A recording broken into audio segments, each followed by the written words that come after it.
Hello U9, welcome back to another video. Today we're going to be looking at box plots again. We're going to be working from a data set from scratch and we're going to calculate those quartiles, our range, our upper and lower limits, and draw our box plot. So here we have this data set that's presented as a stem and leaf plot, and we've got to work out all the information that we need to be able to draw a box plot. Okay, now there's 5 pieces of information that we need, and we can call this a 5-figure summary. Okay, so the 5-figure summary,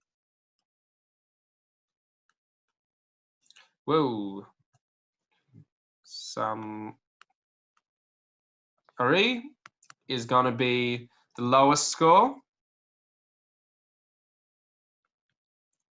Okay, then the Q1, or the first quartile, or the lower quartile, Q2, or the median, Q3, or the upper quartile, and then the highest score.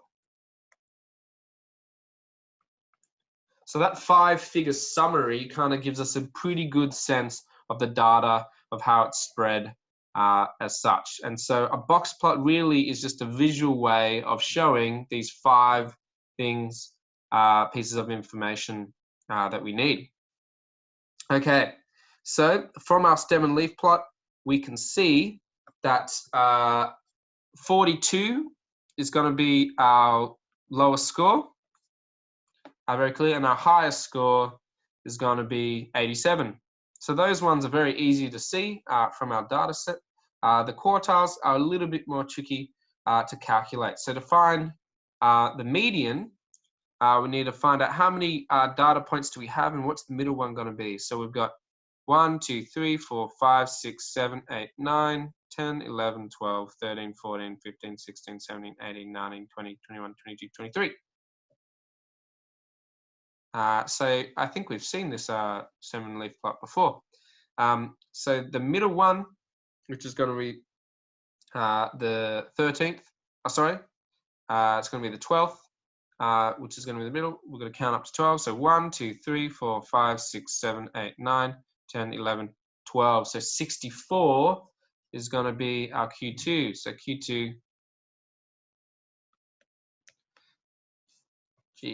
going crazy.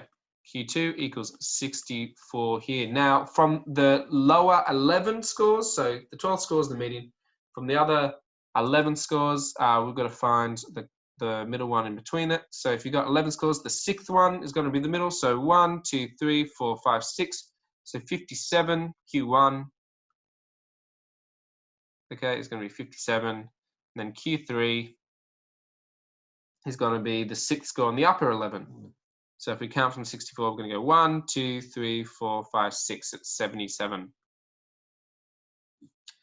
Okay, so now that we have our 5-figure summary, we can now draw our box plot. So you want to go, remember, from one side to the other. So you can either start at the lowest score or the highest score. Today we're going to start the lowest score. Why not? We're going to put this information here. Now, in my grid, I've set out my scale on the bottom. Okay, and you can set this out however you want, spacing it however you want. Because of the size of my grid, I've made each line 2.5. Now you might decide that that's a bit silly. Maybe you should do every 2 instead. If you have enough grid space, then you can do it that way. But my grid was limited, so I have split it so that every 2.5, each line is 2.5. So that means 42 is going to be just before this line here. I'm going to indicate that as such. So that's my lowest score. My Q1, which is the start of my box or my rectangle, is going to be 57. So 57 is going to be just before this line here. So I can draw my rectangle as such, just before that line. And then my whisker goes all the way up to that line here. Okay, then the next thing I need to include is my median, or my Q2, which is 64, which is going to be just before this line here. So I can draw my thicker line. That doesn't really have to be that much thicker. I just like to do it that way. It just needs to be a line in the middle. That's going to be my median. Okay, now the next line is going to be my Q3, which is at 77. Okay, so I've got 72 and a half, 75, 77 and a half. So just before that line here, I draw my upper quartile, and I can close my box. And then finally, I've got to include my highest score, which is 87, which is going to be just above this line here, as such. Okay, now your box plot will look a lot better when you're drawing it in your book. It's much easier to do it on a piece of paper than it is on a computer screen. But you sort of get the idea. We've got those 5 figures that we're including. Got the lowest, the lower quartile, the median, the upper quartile, and the highest score, all there in our box plot. Okay, let's do the same here. Now, this time our information is presented in something else. It's in a cumulative frequency table. Now, the way that a cumulative frequency table works is you have the scores, and then you have how often those scores happen, and then the cumulative frequency sort of helps you keep track of how many scores have taken yet. That can be really helpful when it comes to calculating quartiles, because it's much easier to count the total number of scores when you've got that cumulative sort of track on that extra column there in the table.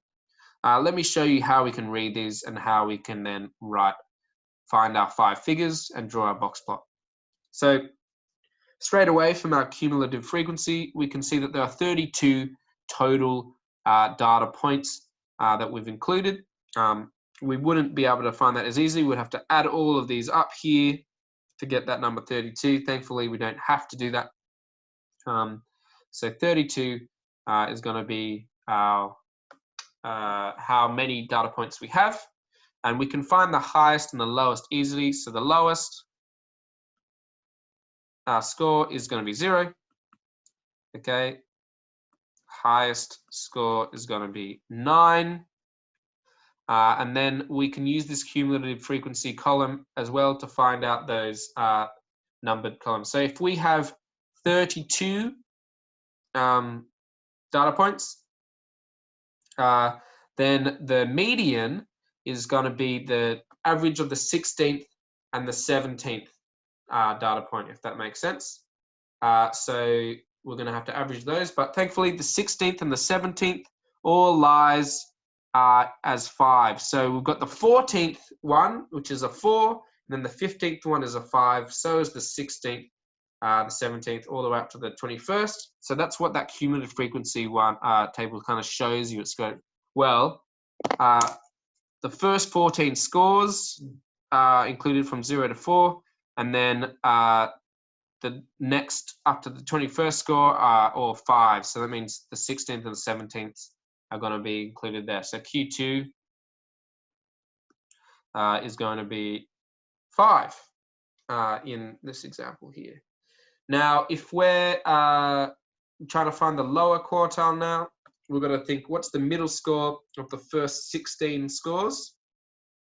Because that's the lower half. So we're going to find the middle of that lower half on the first 16 scores. So it's going to be the 8th and the 9th. Now, this is where it gets a little tricky. You can see from our cumulative frequency, the 8th score is going to be 2. And the 9th score then is going to be 3. So our Q1, that is our lower quartile, is going to be the average of 2 and 3, which is going to be 2.5. Okay, so that's how we work that out. Remember, you order the numbers up. The 6th score is, so the 8th score is 2, the 9th score is 3. So the median, the lower quartile is going to be halfway between those, so 2.5. Okay, and then the upper quartile, Q3, is going to be between the 17th and the 31st. So if we try to consider what are the, in those 16, what are the scores going? We've got to find, again, the 8th and the 9th score in that upper 16. So if we go 17, 18, 19, 20, 21, 22, 23. So it's going to be the 24th and the 25th are our middle numbers there. So the 8th and the 9th score in our upper half. So 24th and 25th. And both of them are 6s. So in this case, we can just write 6 because we know the 24th and 25th score are both in the 6 section here. Okay, so now we have our 5 numbers. They're not in order from highest to lowest, so we just have to make sure that we don't get confused when we draw out our box plot here. Okay, we can put the lowest number as a little notch here, and then we're going to find our Q1. That's our next lowest number. It's going to be 2.5, which is going to lie here, and that's when our box starts.